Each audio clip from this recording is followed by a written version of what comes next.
Welcome back to another edition of the Hawk Off the Press podcast. I'm your host, Gazette Hawkeyes reporter, John Steppe. Made it back from Orlando. It was awfully tempting when the weather was like 80 or whatever it was there, and I saw it was going to be -6 that night in Cedar Rapids to select the, yes, I volunteered to be on standby. But I made it here and back here to talk Hawkeyes, changing it up a little bit this week. Got a little more time after this game than I do in a lot of other games. So trying a little bit of a film breakdown this week. If you like it, feel free to let me know. Any complaints, that can go to our producer, Nathan. Just kidding. I want to hear all feedback. So I picked 3 plays that were probably the 3 most influential when looking at the LaPorta screen pass that gave the Hawkeyes the lead at first, then the 50-plus yard, I think it's 52 to be exact, yard reception by Wan'Dale Robinson, and then the game-ending Spencer Petras interception. So here we go. So here's that first play I was referring to, the Sam LaPorta screen pass touchdown. Really think this is a beautiful play here. A couple of things that really, I'd say, kind of caught my attention. First of all, the play action from LaShawn Williams, I thought was really helpful there. You've got how many players here in the box or near the box? 1, 2, 3, 4, 5, 6, 7, roughly. So you've got a lot of pressure there. And then a couple key things after that. Sam LaPorta breaks out for the screen route here, kind of with perfection, I would say. He slowed down number 47 enough that he isn't just going to pummel Petras like we're going to see later on. Slows him down, then breaks open for the route. And then a couple key areas here, some of which the TV broadcast I thought did a better job of recognizing than others. The one that I think didn't get a ton of recognition here was Nico Reganey here at the bottom of your screen. He had one heck of a block on this play to keep this guy at bay here. A couple other things that really caught my attention. You can see it. There seems to be one Kentucky guy who is in a pretty good position right now to maybe make a play for close to the line of scrimmage-ish on LaPorta. And Kyler Schott makes quite the effort there and ties him up. And then you see the other offensive linemen go downfield. I think Cody Ince in particular, a guy who's gone through a lot of adversity, really showed that ability to block. And, even you have Tyler Linderbaum. It isn't really a huge surprise here. He's all the way over here. And, he's right there with everyone else going all the way down. He didn't end up needing to make a ton of blocks on that play, but had there been another defender nearby, he was there for it. And then I think LaPorta said it best post-game. This play, he really just got escorted into the end zone. Really good blocking. You're seeing the growth of this offensive line here on this play.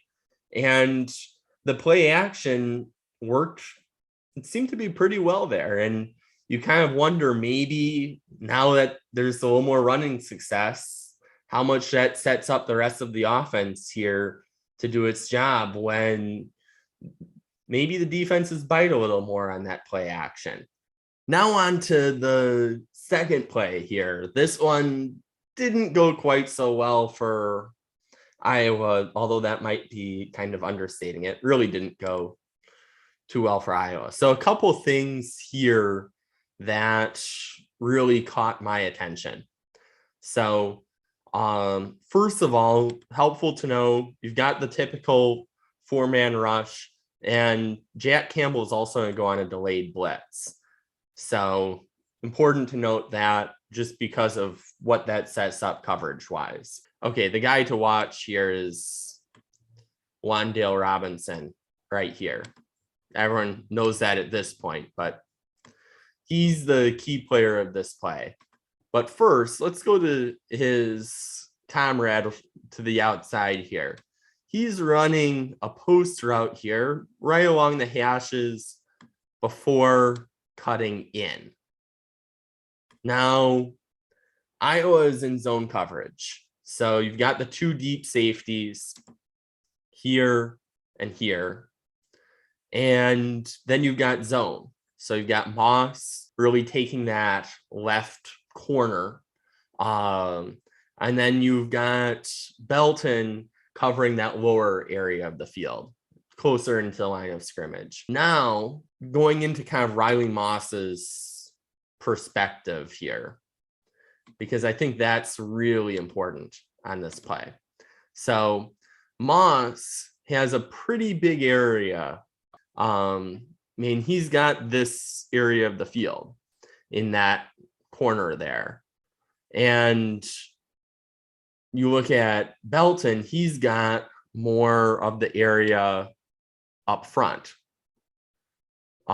which is significant because the tight end here is eventually going to go out here for a short route.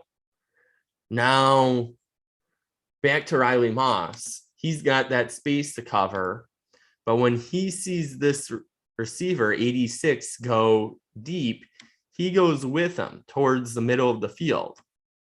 Now, Belton is out on the side, but it becomes a problem when Wan'Dale Robinson also goes out and then hooks to a corner route exactly to the area that Moss vacated. Now, Dane Belton's getting stretched here because he has to take care of the tight end here in front of him. And then behind him, he's got Wan'Dale Robinson. And he can't be in two places at one time. You know, that's a pretty big distance between those two. So as Levis throws, you see Belton try to make, it seemed like a really good effort to go back and maybe try to get his hand on it. But in the end, it was a little bit of too little, too late. If Moss had stayed in that area, it would have been an interesting play. Wan'Dale Robinson against Riley Moss, Big Ten Defensive Back of the Year, versus a very talented former Nebraska wide receiver. Instead, though, Robinson had a ton of space. The rest is history, with Robinson really getting the last laugh there between him and Moss. It's unusual for Moss to make one of these mistakes. He is Big Ten Defensive Back of the Year, but here it happened, and you know, mistakes happen, but the consequences are usually pretty big when you're going up against somebody the caliber of Wan'Dale Robinson. And now play 3 out of 3 here on kind of the 3 that really stood out to me, the Petras interception. And of course, this is just the last domino to fall, but interesting to see what happened on this play. And really the most important thing here goes down to the blitzing. So you've obviously got a guy here, looks like he's trying to take the C gap here. Maybe it was supposed to be B, but he either way is on Richmond here, attacking from the outside, so C gap. Then you've got here this blitzer also coming in. Now flipping the side here to Iowa, that means you've got 1, 2 guys for Mason Richmond here. Richmond gets attached to the player more interior. Schott doesn't have anybody to block, and it's a clean path for the defensive back to Petras. Then looking ahead to Luke Lachey's route here, the intended receiver. He goes out, then so he's got a route where if it's a completion, Iowa's well in field goal range. Petras tries to get the throw off. You can get away with a miss short or off to the side. You can probably get away with.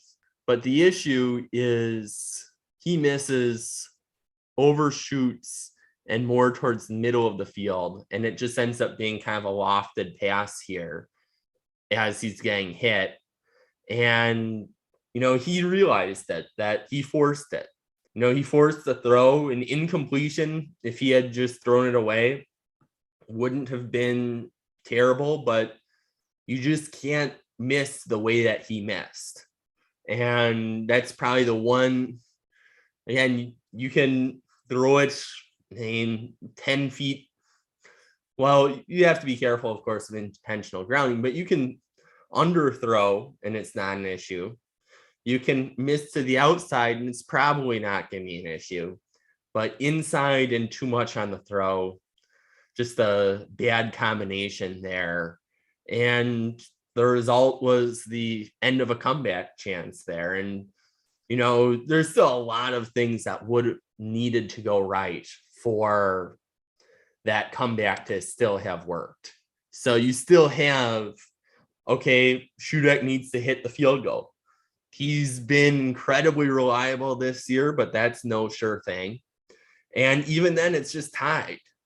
And then you have a Kentucky offense that was kind of in a groove after that last drive. Overtime, there's still I shouldn't say a 50% chance, but, there's about a 50% chance that one team is going to win that. And of course, one team's going to win it, but 50% chance that Iowa is that team winning it. So, I think a lot of blame among the fan base is put on Petras, and he certainly didn't have a good game. But I think it's also important to remember that, things could have gone, even if that wasn't an interception there, things could have still gone awry. There wasn't a ton of time left on the clock either. But, speaking of quarterbacks, that's probably the biggest question going into the offseason. I think everyone saw that Petras and Padilla, neither of them put up monster numbers there. So that'll be probably the first thing that I'm interested in seeing what happens. The really good news, though, for Iowa is Riley Moss, even though I just pointed out a mistake he made, he's coming back. And, that's a huge addition for the Doughboys secondary. So that'll be an interesting area to watch there where, if some experience comes back, still waiting to hear what Dane Belton decides. But, it's a pretty good look here for this Iowa secondary. And Riley Moss has been, if he doesn't get hurt, you have to think he'd be probably in that conversation for the Jim Thorpe Award. So that'll be there's kind of the optimism here after pointing out a couple plays where a few things didn't quite go right that time. So, it'll be an interesting 2022 ahead. There's plenty of off season to discuss this more between now and then. So I will wrap this one up for this edition of the Hawk Off the Press podcast. Thanks again for listening. And until later, we will talk Hawks later.